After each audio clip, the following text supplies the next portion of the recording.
I'd like to call upon Professor Farid Panjwani, sir, to give us the keynote speech.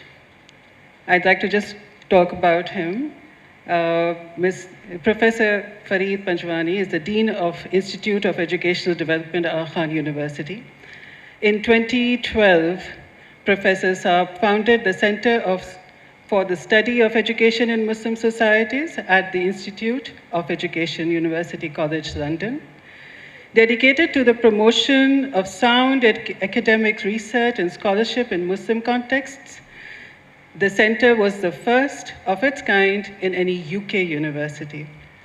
His academic background in education, religious studies, international development, and philosophy he has an interdisciplinary approach and has widely published in the areas of philosophy of education, citizenship, teacher education, imagination, religious education, and Islamic studies. In 2016, Professor Panjwani was appointed as a commissioner on the UK's National Commission on Religious Education. He has also taught as a visiting lecturer on many IIS programs and has served as chairman of the Aga Khan Education Board for the United Kingdom. He holds a D.Phil in Philosophy of Education from the University of Oxford. He's an MA in Education and International Development from the Institute of Education, University London. Professor Panjwani.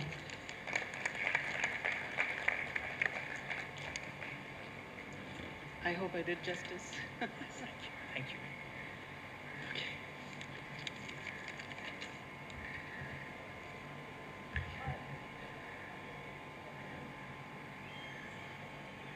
It is a great honor and pleasure for me to be with all of you, with the trustees, with the senator, with the school principal, the school teachers, the graduates of the school, and I believe there are members of many other schools who have also joined us here today. It is an honor and a delight for me to be with you all. It is very rare that a school organizes these kinds of events. Usually, we find schools on the receiving end. The universities and the governments often tell the school, do this, do that.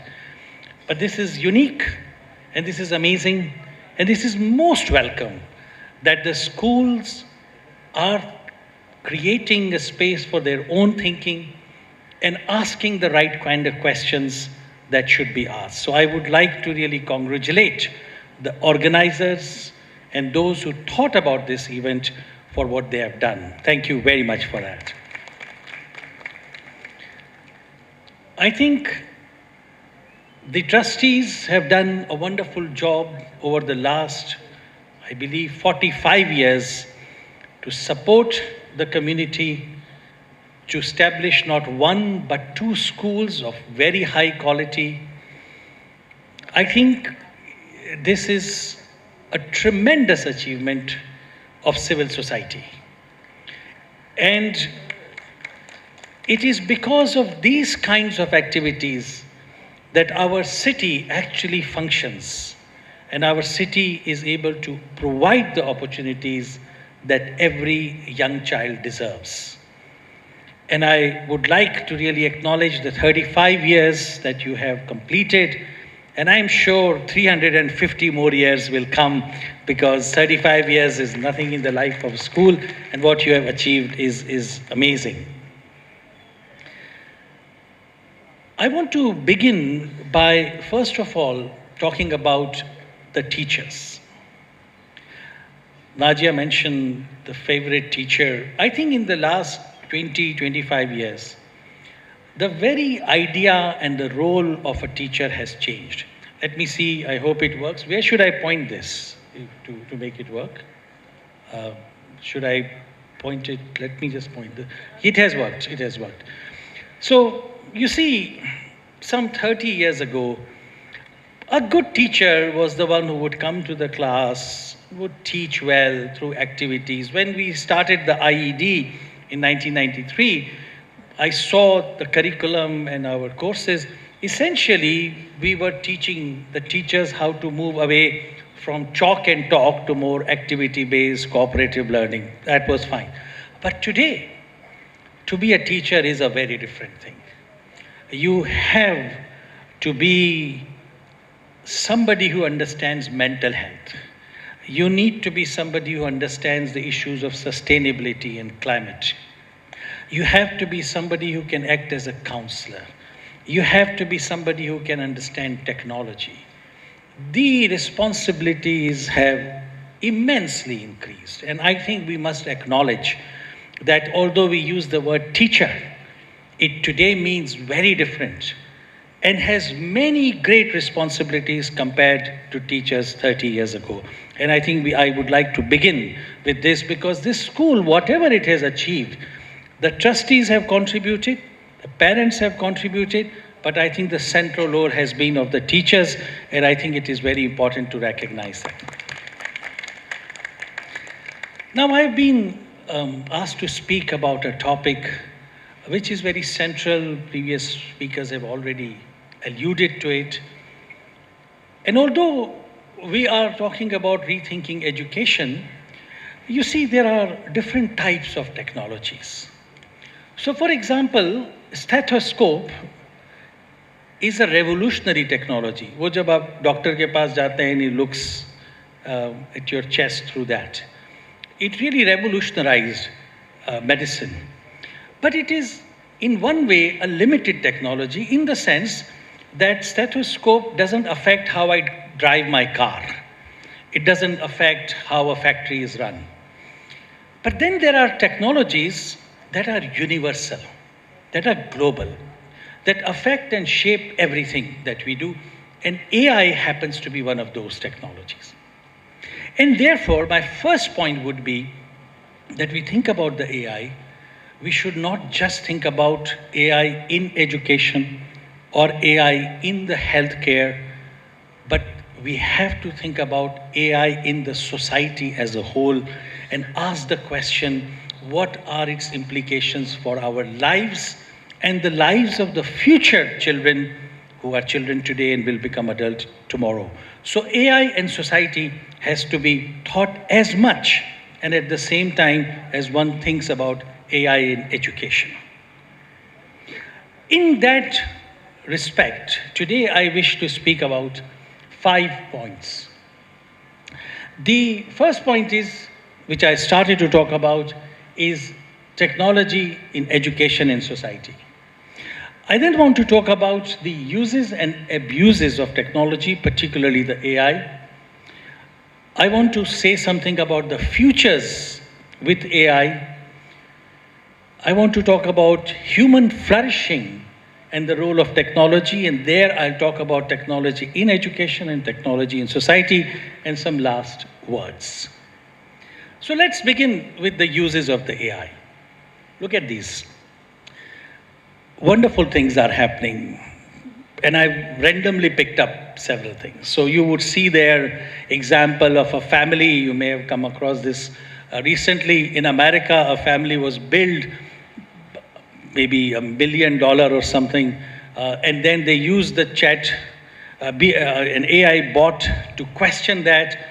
They found that the billing was extremely problematic. They challenged the hospital and actually got the bill reduced hugely. So very useful use. You see professors and schools using AI to improve the engagement of the students. You see the use of the AI in healthcare, in special needs, even in traffic. You can go on and on to cite wonderful things that the AI is doing today. So now one would expect that if that is the case, then clearly a world where the AI will have a tremendous role will be a much better place, will be a place where we will have better lives, we will be able to educate ourselves better, we'll have health, we'll have a wonderful, flourishing lives. So I did a test. I put a prompt in the AI, in ChatGPT, and I asked it that given that AI has both the potentials of wonderful things but can also be harmful, and assume, and here is the prompt that I gave the AI. I said, look, you can be used in different ways. So assume that you are used and our present social, economic, political systems remains as they are. The world as we see it, the kind of economic system we have, the political issues we have, if they continue as they are, what are the probabilities of world becoming better? What are the probabilities that we will live almost the way we live? And what are the probabilities that the world will actually become worse? So I asked the AI, see the results. It actually says that if you continue the way you continue, the world will become worse for most of the people. There's 55 to 70% chances that the world will become worse. Some chances that will stay as we are, and I think many people will tell you that itself is not a very good state of affairs, and very small chances that the world will actually become better. So do you see the contrast? That individually there are so many examples of a great use of AI. And yet when you think about it collectively and in future, I gave it the time range of 30 years. And in 30 years, because today's children will be in their midlife around that time. That's what. So why? Why is it that despite these very powerful individual examples, collectively, we may end up in a very difficult situation? The reason is that technology and its impact is not just because of the technology, but because of the word that was used earlier, the ecosystem in which the technology operates. It's like a child. A child, the nature is given the potential to the child, but the nurturing environment makes a difference. You put the same child in one household, you will get the kind of alumni you have. You put the same child in a different context, you can have a very different outcome. Technologies are like that. Think of it, you can have the same car, very different experience in Karachi, in Islamabad, in Vancouver. See, same technology. The context matters. And that is why, and what is the context? So look at some other things. This is the downside. Here you see the use of the AI for the fake, deep fake, which is going to create this big problem of how do we know what is true and what is false. You can see it already in many cases. Some people are now telling me that even this Epstein case, because people have put in so many fake things, it has become difficult to work out what really happened and what did not happen. You can see its use in warfare. You can see it's used in surveillance. You can see all these other issues as well. And I think I was so happy when the speaker said that this conference is not simply about celebrating technology, but thinking about technology, which is exactly the way it should be. And why that is the case? Why do we have this? I think partly, human beings are always good and bad, that we know from the history.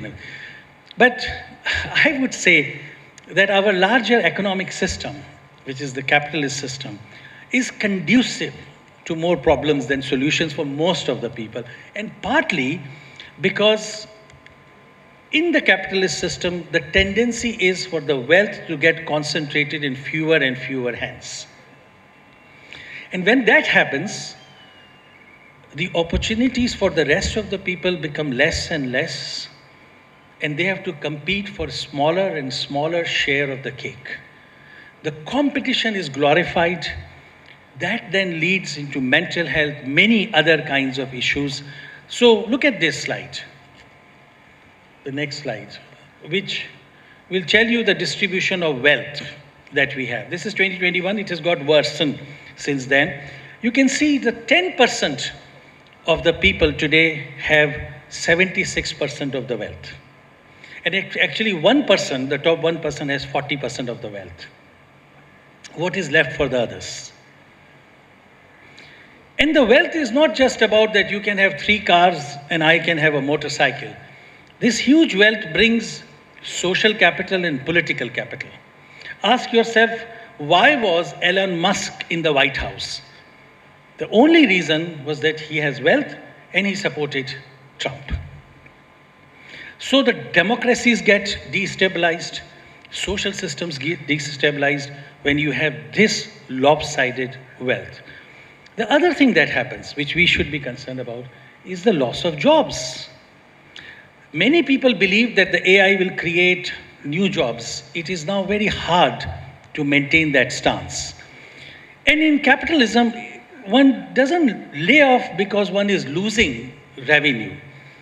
One layoffs because one wants to maximize profit. Here is a very recent example of the Amazon, one of the biggest companies. In October, it declared a profit, 38% higher profit. And in January, it says they will release 16,000 people. And this is not just an isolated case. Many, many large companies are at the moment reducing the human reliance. Because cost of the human is the biggest cost. And I won't be surprised sooner or later, even in school systems, you will see that people will think about how to replace certain human beings. And finally, if we bring all these together, I think we are living in a system which is quite paradoxical. We know so much about nature, but we have destroyed it so much. We are well connected and yet isolated. And this is the situation that we have, and that is the reason why when you think about the AI in the longer and larger sense, the AI is telling us that the world is likely to become worse because this is the ecosystem in which it has come. Now, you see, I happen to be an optimistic person. That's why I came to education, so I didn't leave it there. I gave another prompt to AI and said, what if we actually do something about it? What if we put some regulations on the AI? What if we make sure that it's well used in education? What if we do something about this increase in wealth inequalities? What if we are able to improve democracies? Then what happens? So it gave me this answer. You can see already that the chances of better society increase significantly.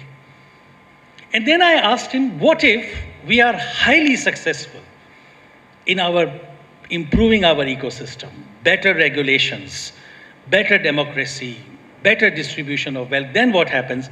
So this is what I got. And if I bring all these 3 things together, you can see that our chances of creating a good society for everyone increases from the 10% if we do nothing to almost 70% if we make sure that we take the right steps.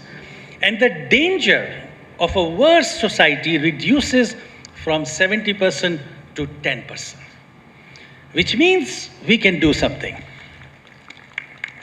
Which means we can do something if we realize that the impact of technology will not simply because we bring the technology, but it will happen because of the context. Think of it this way.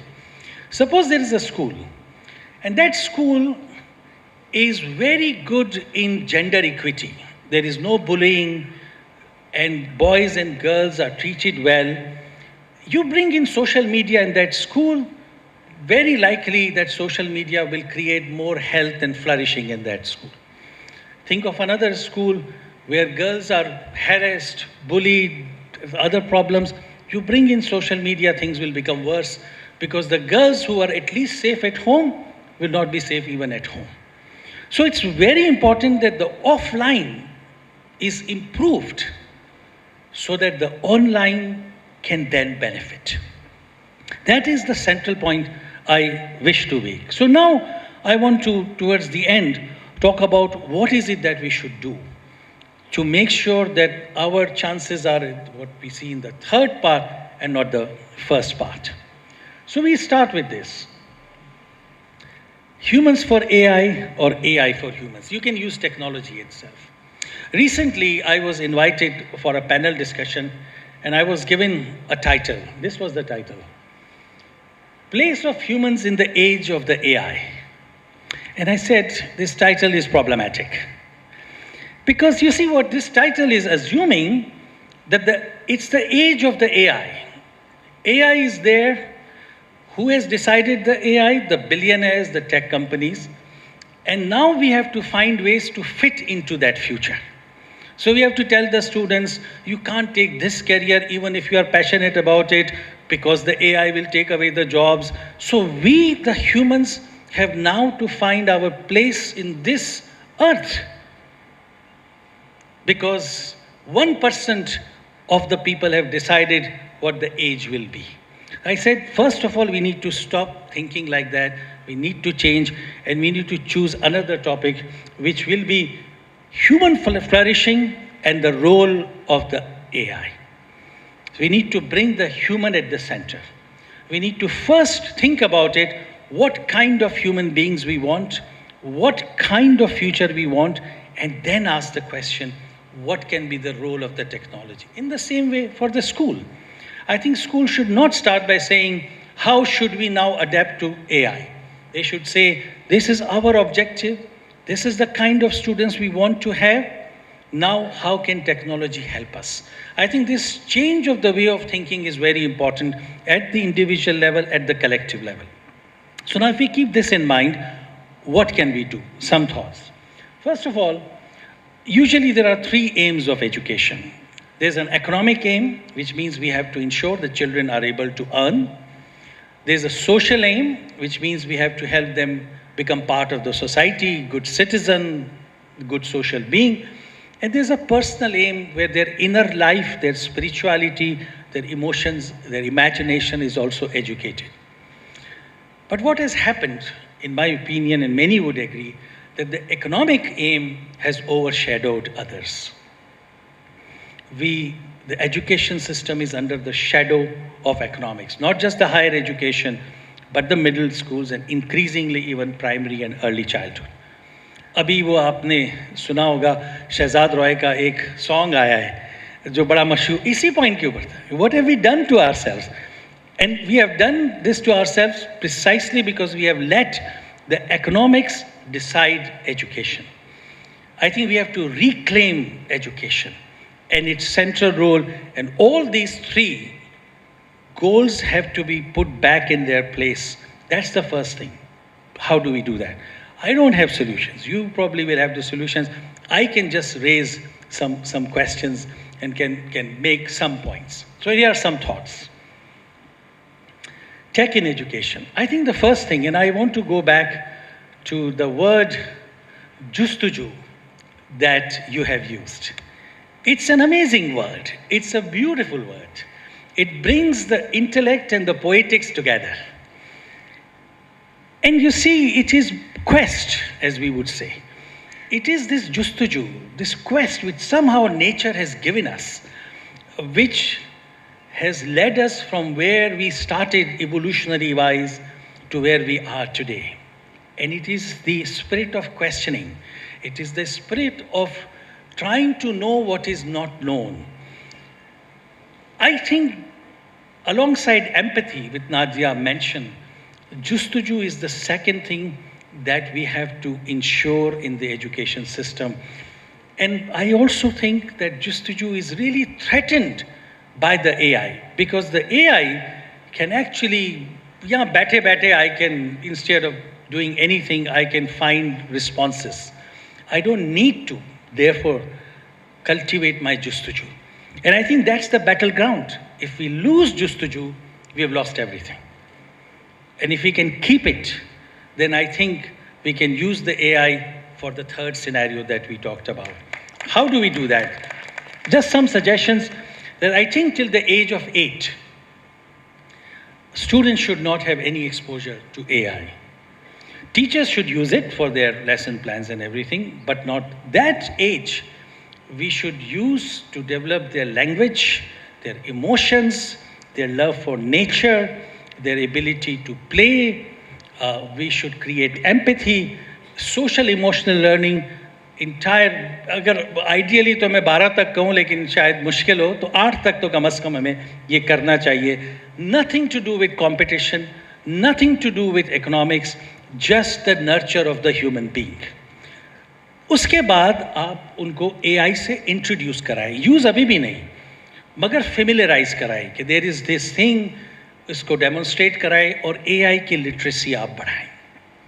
And then afterwards, after the age of 12 to 15, you, in a limited sense, you let them engage with the AI, but at the same time, develop critical literacy. By critical literacy, I mean the kind of things we discussed, to be able to see that the AI operates in a social condition, the consequences that are possible, to be able to look at the world through the lens of power and structures that are there and how technology works. And then I think after the age of 16, we should have almost the adult use of the AI. It has to be, in fact, मुझे लगता है कि शायद it would be useful to create a curriculum and syllabus around it as to how to gradually integrate AI in the life of the individual, and maybe you can take the lead in this kind of thing as well. But as I said, we cannot think about the AI only in education. That will be a mistake. देखिए, मेरा जो एक student के साथ relationship है ना, वो एक कार मैकेनिक वाला नहीं है. We now gradually have the access. At the moment, we have enough resources that we can feed everybody, we can clothe everybody, we can shelter everybody. And we don't do it. Half the world still lives in poverty. The problem is not production. The problem is distribution. And I think we once again with the AI has the opportunity to create the world where everybody could live to his or her full potential, that everybody could have a flourishing life. But it will not happen under the current systems of economics, politics, and the social structures that we have. We will have, as I showed you, there are 3 probabilities. The future is open. Do nothing and life will be worse for most of the people. If we moderately are successful, we can make a much better world. And if we are highly successful, we need to take what the poet says, the road less traveled. And I think if we are able to do that, there is no reason why the AI cannot serve us the way it should serve. But if we fail, then the humanity will fail. But I hope that will not happen. Thank you very much.